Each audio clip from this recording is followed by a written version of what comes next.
Let me ask you more question about What It Takes, because it's really a unique book. How many of you have read this? I want to know by a show of hands. 1, 2, 3, 4, 5, 6. A few of you. It's a good doorstop too, you know. Yeah, well, it's a huge book. But what is so fascinating is what you said about Bob Dole. You guys got in his head. Anybody, and Scott and Scott over there will tell you this. Anybody who knows Bob Dole knows that these guys you really got all inside his head. You really knew what motivated the guy, what made him tick and everything. And it's not a Teddy White style Making the President book. It's really a unique book on a presidential campaign. But how did you guys kind of come to it? What you said just a few minutes ago, you kind of started with a notion. You didn't know anything, so you had to go and research it all. Is that why the book turned out the way it did? That was part of the reason. I mean, we didn't accept any of the conventional wisdom because we didn't know it. I mean, we didn't know enough to know what we didn't know. But the idea of the book was always to understand the process through the eyes of the people running. Not from the outside, but what it felt like to be in the middle of it. So also, What It Takes was sort of we always thought of it as a double-edged sword. It's what it takes to be president, but what the process takes from you, because it's a very grueling process, and it's not always fun. And I have subsequently spent a lot of time with Senator and now Vice President Biden, and his life was really turned upside down by that campaign and mistakes he made in it, which he's obviously climbed out of and just done just fine for himself. But so I think we were pretty successful and it wasn't. It was a lot of hard work, and it was a lot of going around and talking to a lot of people who'd been in the room and who'd seen and who knew. And so by the time we got to the candidates, and we didn't usually have a lot of time with them, but by the time we got to the candidates, I think we were talking about things that most other people weren't talking about and asking them things that other folks weren't saying. I will say the one thing I'm really pleased about is Biden told me about 6 months ago that he and Dole were on a trip to Bosnia during the worst of the conflict there, and Biden actually asked Dole about the book. He said, "What'd you think of it?" Because Biden was one of the big guys in the book, and Dole said to him, "Well, I didn't like everything they wrote, but they got it right." And that had been Biden's feeling too. He actually, it's the weirdest thing. He actually said, I learned something about myself reading the book. So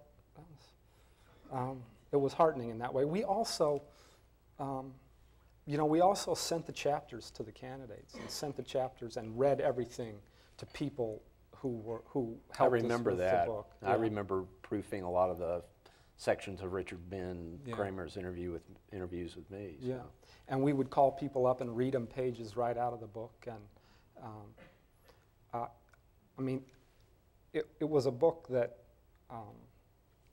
wasn't a gotcha book. It was a what's it like to be you book. You apparently got along very well with the vice president because he asked you to write his biography. I helped him write his memoir, his autobiography. Right. Yeah. What was that experience like? Well, that was, I was so busy doing so many other things, and he really hauled me into the boat. I didn't. He's a charming and interesting and fun guy. And what would happen is I would show up at his house in Wilmington. I'd take a train early from New York. I'd show up about 9 in the morning. We did this 2-3 days a month over 3 years. And I would show up in the morning, and he would start talking and talking and talking. But by the way, he's a fantastic storyteller, and he thinks in narrative terms, and he remembers meetings and everything he sees. And it was just a lot of fun. But often what would happen, and he really is people can get caught up in being a United States senator or vice president or whatever it is. They go in the bubble, as we describe it in the book. He worked very hard to live a life that he felt was normal. He went home to Wilmington every night.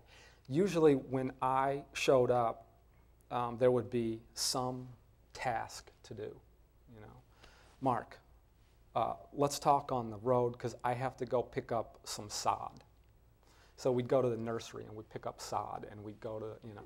And here would be Joe Biden in a pickup that wasn't big enough to carry the sod. So the back of the pickup was, you know, there were sparks coming off the tailpipe along the main drag in Wilmington, and everybody knows him in Wilmington. So we come to a stoplight and a guy rolls down the window and says, "Senator, green side up." Okay, buddy, yeah. The other thing I loved about Biden that that you know people don't probably know about him is that when I would spend a day with him, I would always walk out of his house feeling like I was in a better mood, and things are going to be okay. You know, okay. So hey, Mark, there are problems, but it's going to be all right. You know? And I really think that that's a very useful thing to have a few doors down from the Oval Office. You know, you can. It's a tough job, and it's a lot of weight to carry, and I'm not saying that. You know, I think there's something in him that's just it's genetic. I mean, it's temperament, and I was telling these students earlier this morning that a lot of these people, men and women, who rise to that level in politics, they all have this incredible engine. They just don't stop. They go all day long, and they basically think everything's gonna work out. You know, I'm not cynical at all about. I mean, it's easy to be these days, I guess, but I'm not cynical at all about the people who hold elective office and who are doing our business every day. You know, I think they're all trying to do the best they can. I don't think anybody wants this to be any less prosperous or any less safe. They're just going about it different, you know, from different directions. And some of that I learned in talking to Biden and learning about his 30 plus years in the Senate. How did you get involved in the documentaries? How did that transpire, and which was the first one that you did? Well, again, the guy asked me to come in and help with film in 1996 about, 92. It was about George Herbert Walker Bush and Bill Clinton. And I said, yeah, but please, you know, I'd like to learn how you do this. And he actually brought me into the company, and the first film I did with him was about the Battle of the Bulge. It was the 50-year anniversary of that battle, and that was it was a really fascinating experience. It was these men, you know, they were. So this was 1994. It was 50 years. So they were in their late 60s, early 70s. They were getting on, and many of them had never spoken about their war experiences, even with their own families. So in some cases, there's just like the floodgates would open up. There was one man in South Dakota who he had been a 17-year-old. He enlisted at 17. He trained for about 90 days, and he was shipped and plugged into the line as a replacement soldier in the middle of the Battle of the Bulge. And it's a very dramatic story, and I really wanted him to be somebody on camera who told his story. And I went out to South Dakota.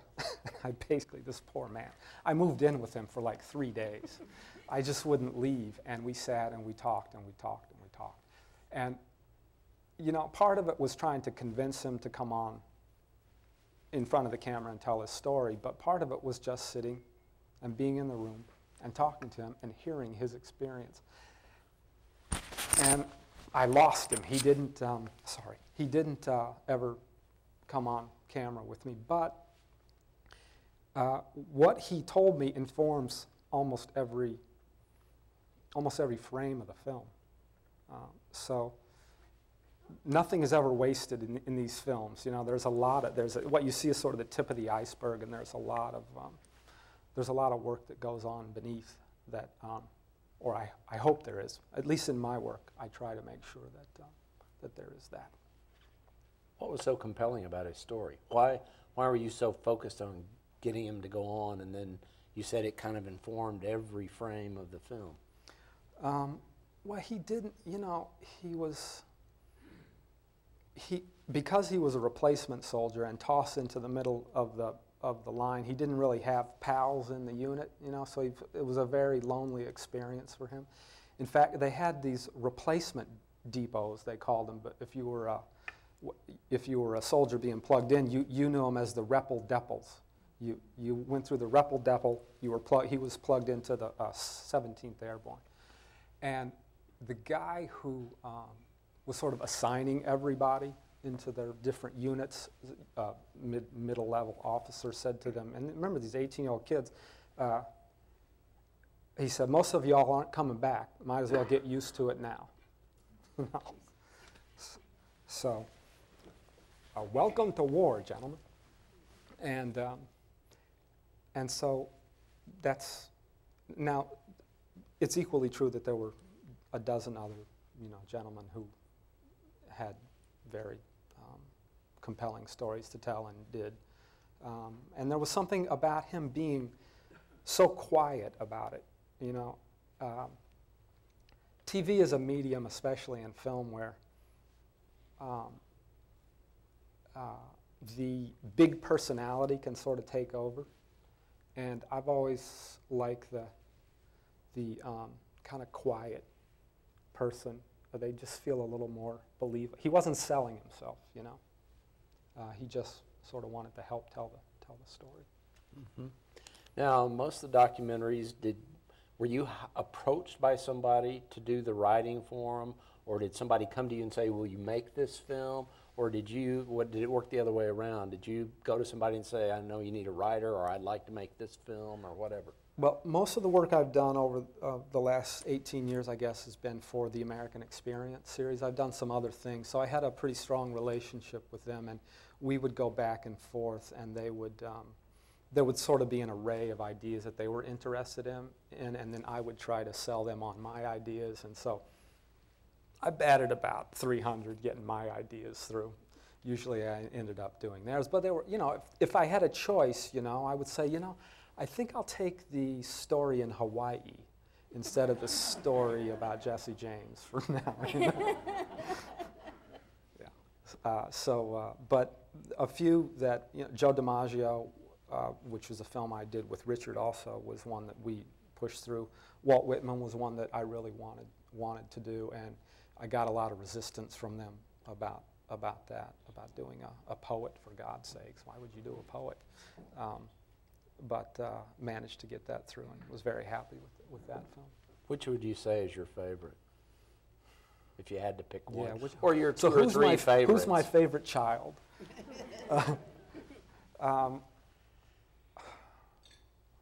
I like the Whitman film a lot. That film means a lot to me. The Battle of the Bulge film, which was the first I ever did, means a lot to me because I think that's something that will stand the test of time, I believe. I'll tell you one really fun film that I did was the making of the Transcontinental Railroad, and I didn't think it was going to be very fun going in, but man, you know, if you're worried about like a little bit of corruption in government right now, you know, I mean, they're passing out stock on the Senate floor, you know, to the railroad. The great character in the railroad was a guy named Thomas C. Durant who ran the Union Pacific. He started running the Union Pacific, and they started the Union Pacific, as everybody knows, in Omaha. Well, the first thing he did, because they were getting paid by the mile, was that he made this big oxbow of like 60 miles, like that, for no reason, just because he was going to make more money, like that.